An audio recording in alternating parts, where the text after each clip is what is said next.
There's an estate agent I know who is a veteran of not the last two, but the last three house price downturns, starting with the one in the 1970s.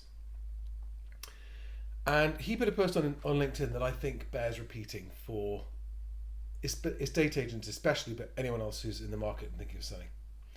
His name is John Durrant, and actually I've interviewed him on this channel. We'll get him on another time. But here's what he said. Any agents still overvaluing should consider this. Prices are falling, but you could play a part in them not overshooting further than they need to.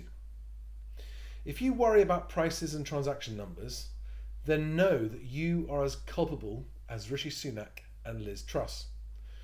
Although Rishi meant well, his stamp duty holiday disrupted natural moving patterns for many families, creating supply shortages and massive demand increases. Prices overshot what the market could sustain. There was always going to be a market correction. And then the war. Liz Truss's well-meant lowering of taxes and plans to increase growth resulted in rocketing interest rates and created, well, we know what that did.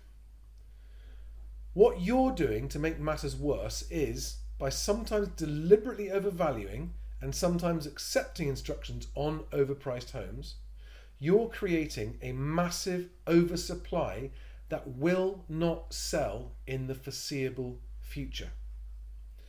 The more homes you overvalue, the bigger the problem will become.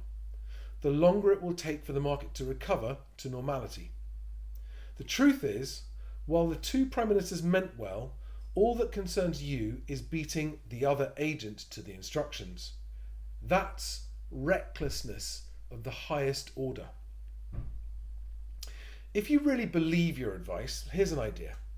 Instead of signing owners up to a long-term agency agreement, keep it to no more than 8 weeks. That should be ample time to find a buyer. You'd be doing your client a favour. Otherwise, in a few months, they'll likely sell for less than they would have achieved today. Typically, houses can be on for several months before the penny drops that they're asking too much. By that time, they'll want to look for a second opinion, but will be prevented from instructing a more pragmatic agent by your ludicrously long sole agency agreement. You would be doing yourself a favour. Why spend hard-earned cash trying to sell something overpriced?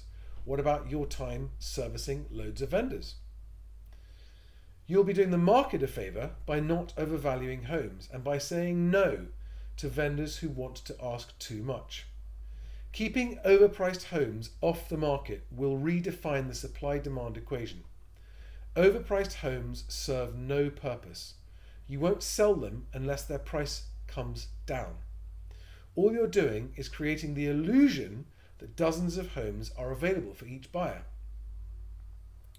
In an ideal world, supply and demand would equalise. That sweet spot would result in the highest transaction levels. Everyone, try to work toward that by being pragmatic about what you take on. Be brave and reject instructions where the vendors are unrealistic, and your lives will improve. You'll sleep better and waste less of your time and your hard-earned money. Oh, and the market will recover sooner. So words of wisdom from a very, very experienced agent, which, if you're an estate agent, one of the roughly 2/3 at least, if not 3/4 of you who are knowingly overvaluing to get instructions, have a rethink, a reread, a re-listen. I'll put the link below to that post on LinkedIn so you can read it for yourself. Thank you, John Durrant, for your words of wisdom. Bye. See you on the next video.